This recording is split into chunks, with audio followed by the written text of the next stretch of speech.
We have more than 100 self-study modules for chemical engineering, and they're available at this website. There's quite a bit of other resources for chemical engineering education also on this site. So let's look at one of these self-study modules to get a better idea of what they involve. So these modules are available for 5 courses. The idea is that they take approximately an hour to complete. That involves going through step by step. So let's look at one of them, look at Raoult's law and vapor-liquid equilibrium. And so here are each of the aspects of the module, and we'll go through one at a time. But the idea is that it first asks some questions.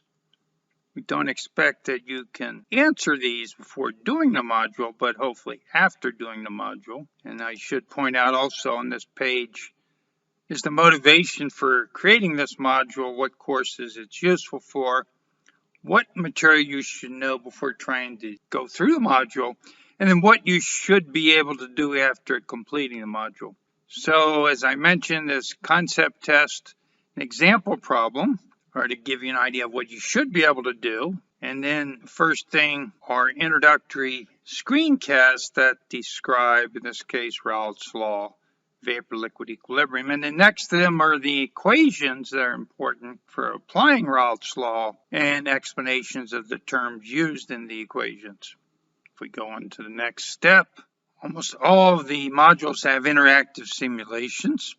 In this case, it's a browser-based simulation that tries to give you a better perspective on vapor-liquid equilibrium. For this module, we have 2 simulations and short screencasts that describe how to use these simulations.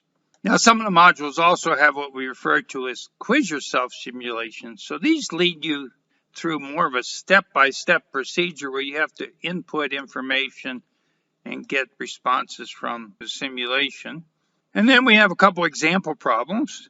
And the idea is to try and solve the example problems. If you get stuck, then the screencast works through the solution. And then next we asked a couple conceptual questions, multiple choice questions to check understanding of the concepts involved in the module.